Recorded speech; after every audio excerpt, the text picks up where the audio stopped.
A ver, este libro les va a encantar. No lo pienses tanto, la guía para tomar decisiones sin darle tantas vueltas. Es el nuevo libro de Joseph Nguyen. Es un bestseller. Tiene el libro No creas todo lo que piensas y los límites son liberadores. Hoy está de regreso. No sé en qué parte del mundo esté, pero es una maravilla este hombre. No saben lo que van a aprender. Y Joseph, es un placer que estés el día de hoy con nosotros. Thank you so much, Martha. It's such an honor to be here again and to see you again. I'm in Orlando, Florida. Are you following the World Cup? Are you obsessed? Oh, I just love it. It's just amazing to see what people can do. And I just love when people, I mean, the whole world literally gets together for something spectacular and can just forget about everything. So it's always a pleasure. Absolutely. Let's talk about the new book and let's talk about the trust method. Yes. And so my first book, Don't Believe Everything You Think, one of the core premises of the book is that we, of course, should not believe everything we think. And so once you start to see through the illusion that the mind has that just keeps repeating these negative spirals and judgmental thinking, you can see how it starts to destroy your life. And so if we stop listening to the negative chatter in our minds, the next question becomes, what do we listen to then? Because most of what's happening in our minds is negative. The mind is always looking for danger, what can go wrong, what's going to happen to me, my family, all these sorts of things. And so it's very difficult to know what to do when you start to let go of what most of your mind is doing. And so this new book is focusing on that bit, which is, what do we listen to? Is it another part of the mind? Is it the heart? Is it the soul? Is it God? What is it? And so Yeah. in that book, I dive into what that is. And the best way I can describe it really is the heart. You know what? Let me tell you something, my friend. I always say that the biggest mission of the show is making the audience from 10 to 1 every single day rethink what they think they think. Don't you love it? Because we always think that, what we think is just like a given. We don't even question what we think that we think. We assume it's true. We assume it's the reality. But then I think that the mission is to make people stop, observe, think, and question what they think they think. I mean, it sounds like a riddle, even though it sounds like one. And then the other thing I say is, actually, I gave a conference at Harvard. It's called The Power of Intuition in Business. So I don't know if when you say that the voice that you have to listen to is your heart, it's actually also your intuition. Oh my gosh, this is probably my favorite topic of all time. I have to talk about thinking first and the suffering that comes from that before I can talk about intuition because that's where most people are. Okay. And so, Okay. but let's just assume that we can identify all this negative judgment that's happening in our minds, all of the judgment from other people and all those things, and we're finally able to regulate our emotions, our bodies, and we can let go of that. Once we get into that state of calm, at least, then we can start listening to something else. And that's what you identified, which is intuition.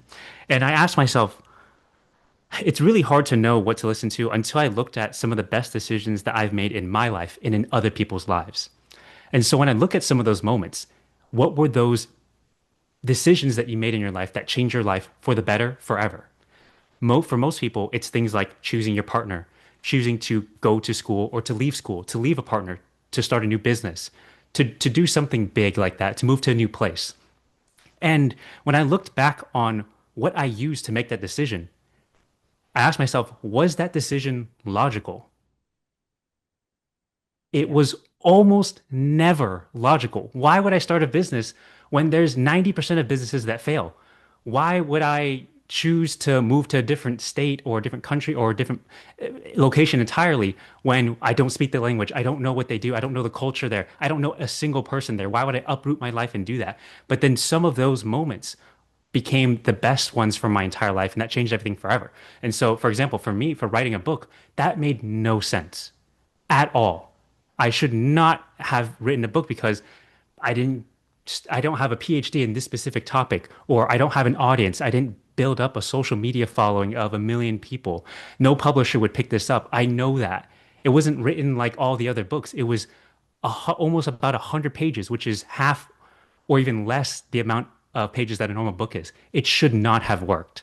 Every single logical reason said to not do it. But my heart or my intuition said, just write the book. And so when I follow intuition, it always argues with the mind, but if I'm able to do it, it creates the most surprising, unexpected miracles. And so that's what the book is really about. Now, I'm sure you've read the book Blink. Isn't it amazing? Yes. So what Malcolm Gladwell says is that intuition is like a little flickering candle.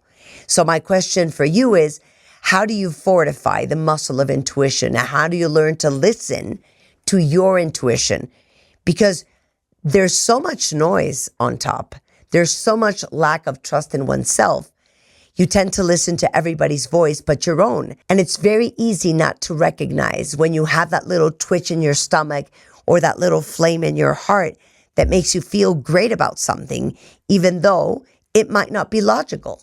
It's very difficult, but it is simple because everyone's felt it. Everyone knows what excitement feels like, what joy feels like, genuine joy. To me, intuition, it's really felt more than anything.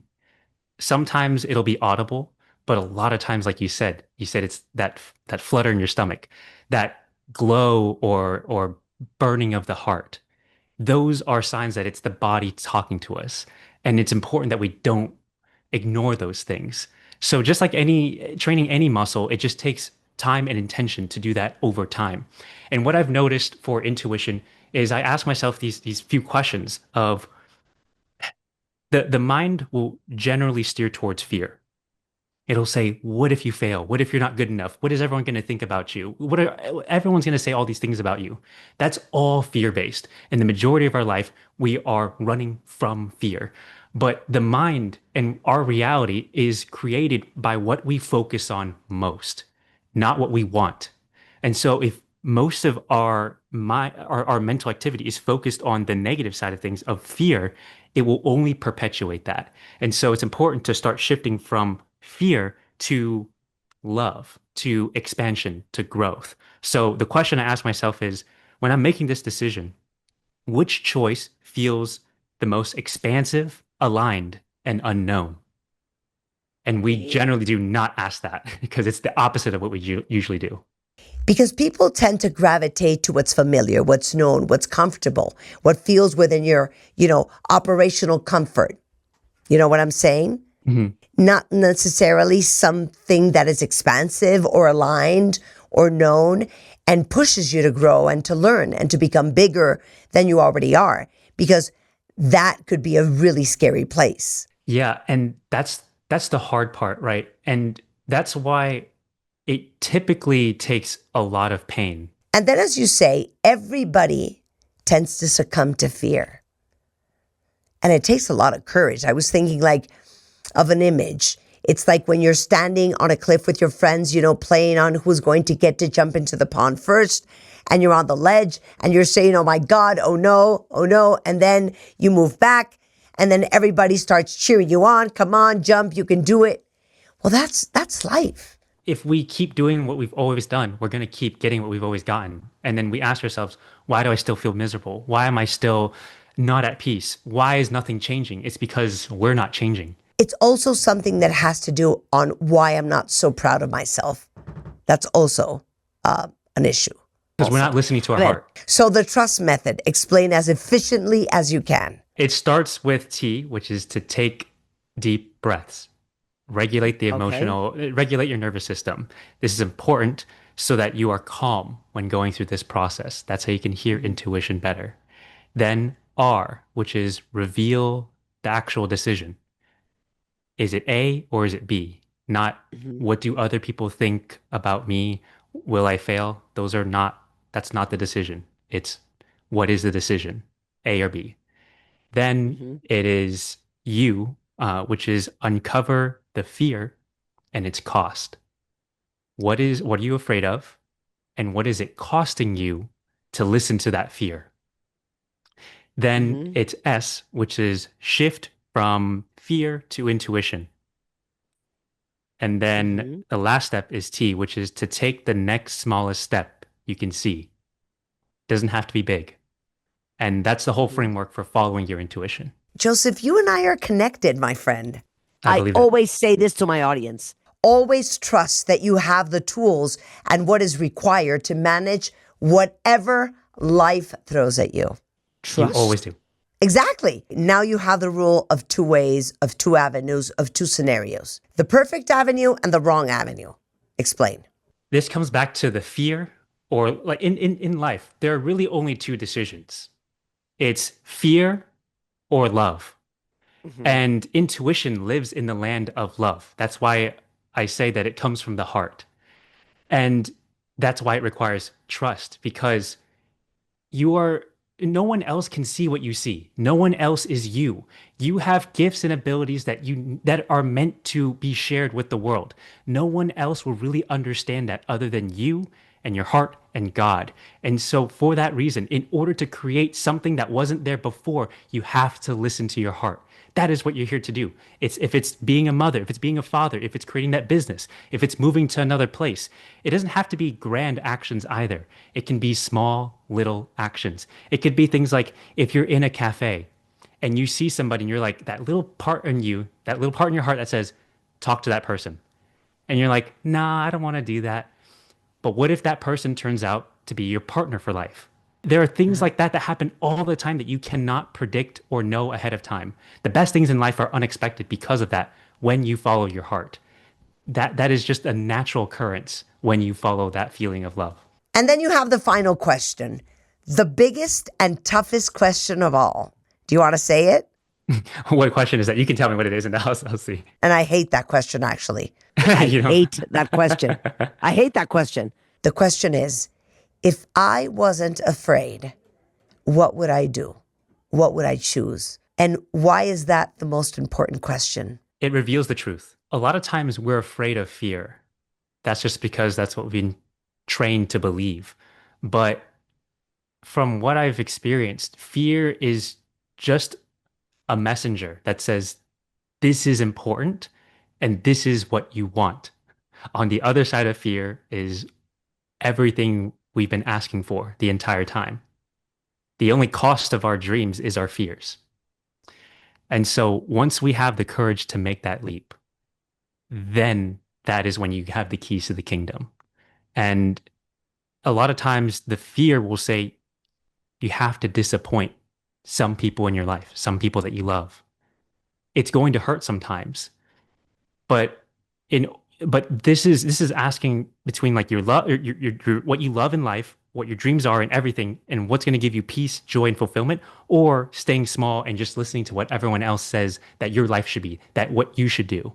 And so that's when everyone has a moment in their life where they have to choose to follow what everyone else is saying or do what your heart says. And that question reveals what you really want to do in life. What would my heart choose? And that's how you can flip it to the positive side. And it becomes very clear after that.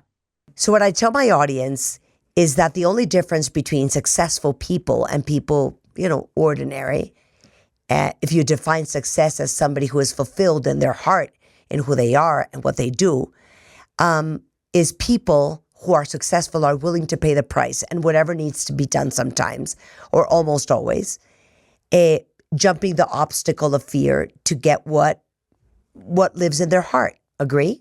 I do. That's beautiful. So can we be friends forever? We already are, Martha. Exactly. I'm so happy that the book is in Spanish. So what is the name in English? It's The Overthinker's Guide to Making Decisions. A big kiss all the way to Florida for you. Thank you so much for being back on the show, and congratulations on this new book. Thank you so much, Martha. It was so much fun being able to chat and see you again.